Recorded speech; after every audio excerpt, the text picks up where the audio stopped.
ওই প্রথমবারে 22,000 টাকাই প্রথম মূলধন নিয়ে চাষ করা শুরু করি। তারপরে যখনই ওই যে একটি ওই 22,000 টাকা আমার পরে 1 লাখ টাকা ওইখানে লাভ হয়েছিল। মানে 100 হাঁস থেকে কতগুলো ডিম পাওয়ার সম্ভাবনা আছে প্রতিদিন?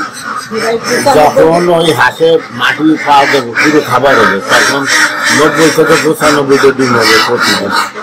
তো ওই দিয়েই কথা যে আমি যে 4 মাসে মনে করো আমার 1.5 লক্ষ টাকা লাভে থাকছে। নমস্কার, শুভ সকাল প্রিয় দর্শক, আশা করি সকলে ভালো আছে।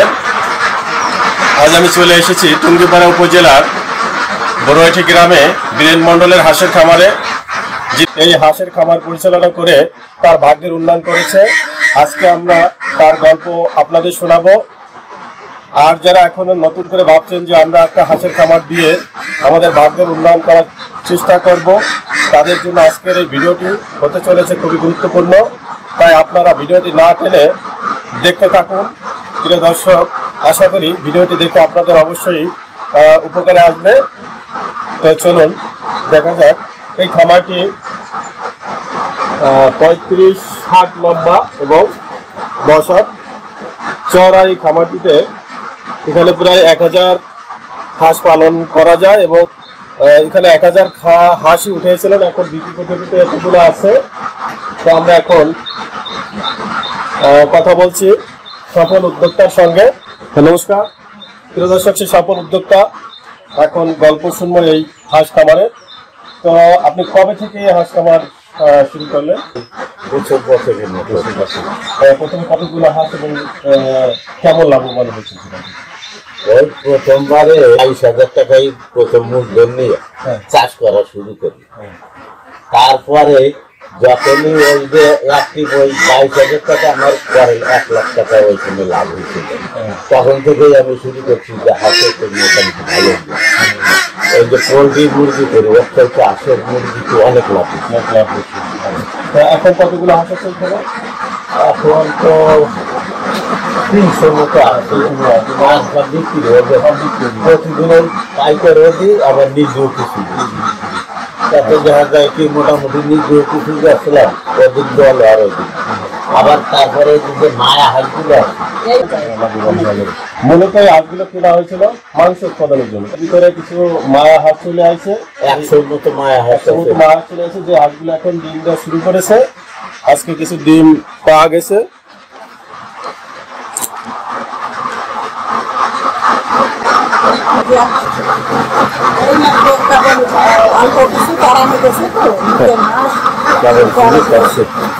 কেবল শুরু করছে।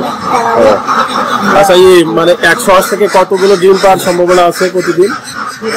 যখন ওই হাঁসে মাটি খাওয়া দেবো পুরো খাবার হবে তখন 90 থেকে 95টা ডিম হবে প্রতিদিন।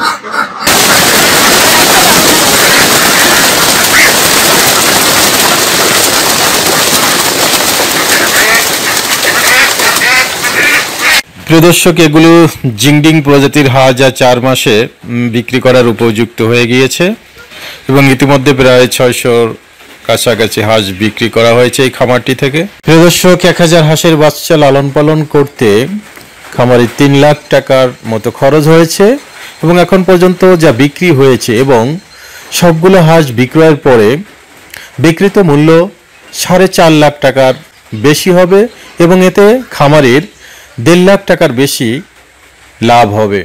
আপনার বাড়ির পাশে যদি এইরকম একটা উন্মুক্ত জলাশয় থাকে তাহলে কিন্তু এর পালনের খরচ অনেকটা কমে যাবে।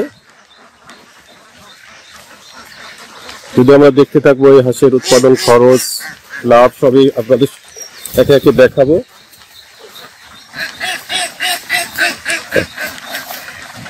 হাঁসগুলো এখন এই যে উন্মুক্ত জলাশয়ের দিকে যাচ্ছে।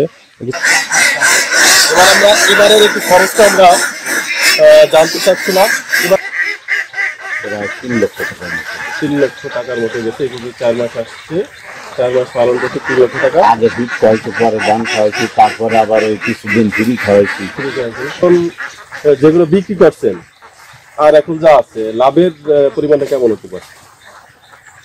আমার তো ওই দেখা যাচ্ছে তাতে প্রায় আমি 500 টাকার নিচে কোনো হাঁস বিক্রির জন্য 600 টাকা বেচছি, আর সর্বনিম্ন হলো 500। তাতে আমার প্রায় 4 লক্ষ টাকার উপরে হবে বেচা নামবে। 4 লক্ষ টাকা বেচা নামবে, 1000 হাঁস তুলে, তাহলে তো অনেক ভালো। এছাড়া তো আমার তো এমনি তো আমি তো আর কিষেন বনের বয়স নাই, আসছে বয়াতেও পারি না, আমি দেখি এডি আমার বড় কাজ। এটাই বড় কমায়। হ্যাঁ, বেশি বেশি এসে তো আরো আদার্স অন্য কাজও করা যাচ্ছে, না, সকালে কাজ বিকেলে আছে। সময় দিয়ে হ্যাঁ, অন্য কাজও করা যাচ্ছে। অন্য কাজ করে। আচ্ছা, এখন এই পালন করতে যে কি কি অসুবিধা, রোগের কি কি রোগ হতে পারে, এবং নতুন খাবারিদের জন্য বলতে পারছি যে এই ট্রেনিং কোথা থেকে পাওয়া যাবে, কিভাবে আর কি? আমাকে তো ওই যে পোলট্রি ফার্মের থেকে চাষ করার থেকে আমাকে আমি যে সমস্ত ডাক্তার এগুলোকে ফোন নম্বর আছে, জানা আছে, যদি কোনো সমস্যা দেখা যায় ওকে ফোন দিলে চলে এসে বাড়ি। এই অবস্থা তাতে আর কি ওরা তো ওদের টাকা দেওয়া লাগে না, মানে ওরা আমাকে একটু সহযোগিতা করে, তারা বাড়ি এসে মানে ফ্রি চিকিৎসা দিয়ে যায়। আচ্ছা, মূলত এই হাঁসের মানে সিরিয়াস যেগুলো মারাত্মক রোগ কি কি হতে পারে? মারাত্মক রোগে যে 4-5 বছর মধ্যে এখনো আমাকে হয় না, এগুলো জানি না। ওই স্বাভাবিক যে সময় ছোট বাচ্চা উঠে ওই সময় একটু ওই হাঁসের দিকে লক্ষ্য রাখলি কোনো সমস্যা হয় না। ওই সময় যাইয়া অল্প কয়েকদিন একটু ওষুধ খাওয়ানো লাগে, যাতে ওকে ঠান্ডাটা না লাগে এবং আমিষটা না আসে। ঠান্ডা মাসে। এবং হাঁসের তো মূলত যে মারাত্মক যে রোগ, যেমন ডাক কলেরা এগুলো আছে, ওগুলো আজ পর্যন্ত আমাকে জানা নাই, ওগুলো হয় নাই, এই জন্য ওগুলো আমরা এখন একটা ভালো খবর এখানে এই পরিবেশের জন্য মূলত, তাই না? হাঁসের তাহলে হাঁসের আমার আর কি তো এদিকে একেবারে অনেক দিতাম চলে যাবো, খাইয়ে খেয়ে চলে আসে, আবার সময় সন্ধ্যার আগে আবার ওরা নিজে চলে। বিকেল বেলা ওই হালকা কিছু খাবার দিই, ওই খাবারের লোভে ওরা দিয়ে যেখানে থাকুক না কেন আবার মতো। এবার দেখি এই ঘরটা তৈরি করতে কয় টাকা খরচ হয়েছিল? এই ঘরটা তৈরি করছে তো এতে আমাকে কম পয়সা লাগছিল, মানে নিজেকে গাছ ছিল এইগুলো নিজেদেরটা দিয়ে তৈরি করছে, কম টাকায় হয়ে গেছে। এবং ওই যে টিন গুলো না, আমরা ওই দেখে একটা ফার্ম ছিল, ওই ফার্মটা ওই ঝড়ে পড়ে যাওয়ার পরে তারপর আমাকে ওই ঘর ফিরি টিন হয়ে গেছে, যে ওদিকে আর উঠে নেই, ওইদিকে ওই যে একটা পোলট্রি ফার্ম একটা রয়েছে দিয়ে এখন চিন্তা করছি যে তাহলে ওই হাঁসের ফার্ম করি একটা। হাঁস মুরগি উভয় পক্ষে দুটা থাকলে কোন সমাজের দায়ী। এই যে হাঁস তো মনে করো বছরে কিন্তু 2 টিপ দেওয়া যাচ্ছে অটোমেটিক, এতে আর কোনো সমস্যা হচ্ছে না, আর এতে কোনো কাজের ব্যাঘাত ঘটে না। কাজের ব্যাঘাত ঘটছে, তাই না? এখন প্রথমে খাবার কেমন লাগছিল, এখন কেমন লাগতেছে? প্রথম অবস্থায় খাবার প্রথম অবস্থায় অল্প লাগে, কিন্তু সেই সময় ফিট খাওয়াইছি তো, ছোট বাচ্চা ছিল, অল্প খাবারে ওকে যথেষ্ট। 1000 বাচ্চার জন্য কত? তাতে দেখা যাচ্ছে কি 1 বস্তা ফিটি আমার প্রায় 1 সপ্তাহ চলে গেছে, 1 বস্তারও বেশি গেছে। 1 বস্তা 1 সপ্তাহেরও বেশি চলে গেছে, মানে 4 বস্তা হলে মাছ চলে গেছে আপনার, তাই তো? আচ্ছা, এখন এই 4 মাস পরে এখনো কি মানে ধান খাচ্ছেন বলছেন, তারপরে অন্যান্য যে খাবারগুলো সেটা কি পরিমাণ লাগতেছে? ওইটা তো এখন ওই হাঁস ফ্রি থাকে তো, ওই বিকেলে হালকা কিছু দিই খাবার, যার জন্য ওকে ওই খাবারের নেশা, ওকে টাইম মতো সময় চলে এসে ওকে আর আনতে যাওয়া লাগে না। মানে খাবার এখন টোটালি লাগতেছে না দেওয়া? লাগে না, কিন্তু ওই যে অল্প কিছু দিই তো, মানে ওকে একটা নেশা থাকতো, ওই নেশায় ওরা চলে আসবে, মানে এটা যাতে নিজে খুঁজতে যাওয়া না লাগে, মানে ওইটা রাখা হয় যে খাবারগুলো দেওয়া হচ্ছে তা আসে যেন সেই লোকটা থেকে যায়, আসে খাবো জন্য ওরা টাইম মতো সময় চলিয়ে আসবে, যে প্রান্তে থাক না কেন ওরা সময় মতো চলে। তাতে হিউজ পরিমাণ লাভের একটা সেক্টর। কোনো ঔষধ তো কিছু খাওয়ার লাগে না, টোটালি কিছু, কোনো রোগ নাই। ওই ছোট বাচ্চার সময়, সেই সময় মনে করেন প্রায় 1500 থেকে 2000 টাকার ওষুধ একবারে কিনছিলাম, কিন্তু তারপরে সব ওষুধ সেটা লাগেও না। ভ্যাকসিন করা হয়েছে নাকি? ভ্যাকসিন করা হয়েছিল না, হাঁসের আমরা ভ্যাকসিন করি নাই, কিন্তু এর আগে যখন করছিলাম, এর আগে 2-3 বার ভ্যাকসিন দিছি, পরে অ্যাক্টিভ ভাবে কি এই ভ্যাকসিন না দিলে কি হয়, তখন দেখলাম কি যে না দিলেও আমার এই যে 4 মাসের মধ্যে আমার ক্লিয়ার বেচা কেনা, তখন আর খালি ওই মা হাঁস কটা রাখে, তাতে আর ভ্যাকসিন পরে যে কয়বারই উঠেছি আর ভ্যাকসিন দিই নাই, আর এখন দেখি যে ওটা লাগেও না, ভ্যাকসিন দিয়ে লাগে না একবার, মানে তারপরে আমার এদিকে খোলামেলা জায়গা তো, চারিদিক দিয়ে যে কোনো সময় পর্দা দেওয়া আছে, যদি কোনো ঠান্ডারই বুঝি পর্দা ছাড়িয়ে দেয় আর এমনি খোলা রাখলি ওকে রোগ বালাইও কম থাকে। এখন নতুনদের জন্য যারা খামার করবে তারা কি কি অভিজ্ঞতা নিয়ে করলে লাভবান হতে পারে, তার একটা পরামর্শমূলক কিছু আইডিয়া? যদি কেউ কোনোদিন নাও পালি থাকে, এই যে পশু যে ডাক্তার আছে হাঁস মুরগির দেখে, ওকে যদি ঠিকানা কেউর জানা থাকে বা যারা ফার্ম করে ওকে কাছে আসলি ওকে কার্ড পাওয়া যায়, ওকে নম্বরে ফোন দিলি যে যে এলাকারটা সেই সমস্ত এলাকার মধ্যে যে ডাক্তারগুলো আছে ওকে কাছে যোগাযোগ করলে ওরা আইডিয়া করে দেয়, ওটা করে দেয় না, ওরা সে পরামর্শ দেয়। তাতে আমি যদি ওই মনে করো এইটার বিষয় নাও বুঝি, কিন্তু যখন ডাক্তার আসে পরামর্শ দেবো ওকে পরামর্শ মতো করলে যে কোনো কেউ সেও করতে পারে, সেও করতে পারে। অনেকে বলে যে মানে হাঁসের ফার্মে লস হচ্ছে, কি হচ্ছে, কিন্তু একটা যে কোনো জিনিস একটা সঠিক পরিকল্পনা এবং এর সাথে যদি শ্রম থাকে তাহলে সফলতা অবশ্যই আমরা অর্জন করতে পারবো। সে হিসেবে এই যে হাঁসের খামারের জন্য যারা পরামর্শ দেয়, উপজেলা প্রাণী সম্পদ কর্মকর্তার কার্যালয়ে আপনারা যোগাযোগ করবেন যারা নতুন কর্মচারী আছেন, এবং যুব উন্নয়ন অধিদপ্তর যেখানে আমাদের অভিজ্ঞ মানে প্রশিক্ষকগণ রয়েছে যারা প্রশিক্ষণ দিয়ে আমাদের এই খামার পরিচালনার যে সুবিধা অসুবিধাগুলো আমাদের সুন্দর মতো বুঝিয়ে দেবে, এবং তারপরে যদি আমরা একটা নতুন খামার সুন্দরভাবে পরিচালনা করে করতে পারি তাহলে অবশ্যই আমরা লাভবান হব। যাতে দেখছেন 5 বছরের অভিজ্ঞতা, এখন কোনো ভ্যাকসিনই করা লাগে না, এই হাঁসের এখন কোনো ভ্যাকসিন করা লাগে না, এবং হাঁসগুলো যথারীতি 4 মাসে এই অবস্থা চলে আসে এবং লাভবান, যথেষ্ট লাভবান হচ্ছেন ইনি বললেন। তাই যারা নতুন যারা করবেন তারা অবশ্যই উপজেলা প্রাণী সম্পদ কর্মকর্তা কার্যালয়ে যোগাযোগ করবেন, যারা হাঁসের বিভিন্ন রোগবালাই সম্পর্কে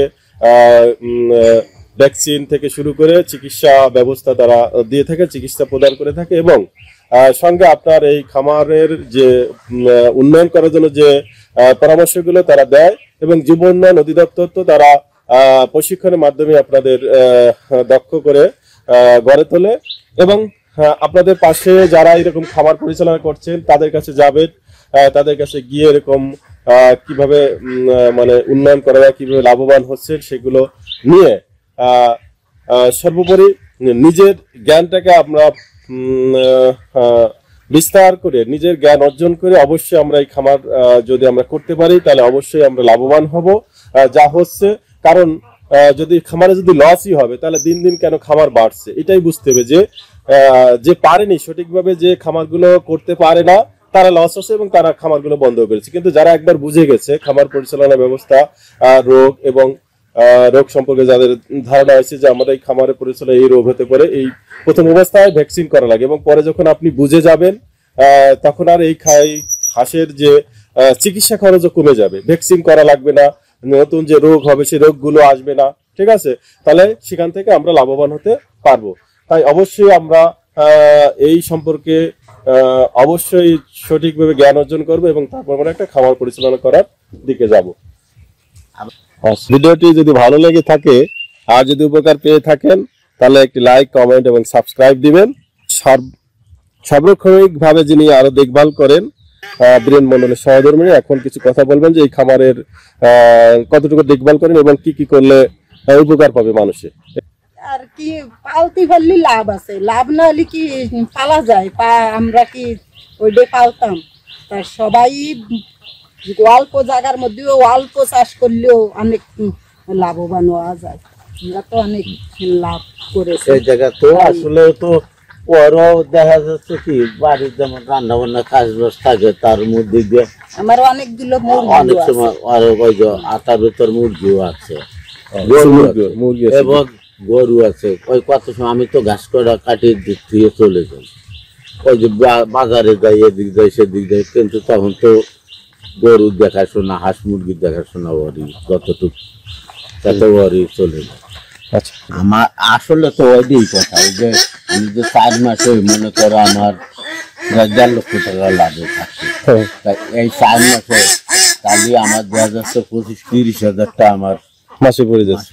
তাহলে এটা কত টাকা? তাহলে এ তো আমি এটা কিন্তু আমার ওভার টাইম, এই ব্যবসাটা আমার ওভার টাইম, আমি সংসারের অন্যটা দেখার পরে আমি তাহলে ওটি আমার কাছে বিরাট ব্যাপার। হ্যাঁ বিভিন্ন রকম ওই ওষুধ লাগে নাই, মানে এগুলো তো আগে পিলিয়ে রাখতাম যে এগুলো লাগিয়ে থাকে, তো তারপরে লাগে নাই। এই যে ওষুধ স্যালাইন আছে, তারপরে এটা হলো কিসের ওষুধ? প্যারা এলভেট। এগুলো কি জন্য দিতে হয় এগুলো? শুধুমাত্র পশু চিকিৎসা। ওই দেখা যায় মানে হাঁসের পায়খানার দিকে চাইলে বোঝা যায় যে ঠান্ডার ওষুধ আছে। ওই শুধু এক আমেশা আর ঠান্ডা, এই দুটো জিনিস দিলে হাঁস মুরগির জন্য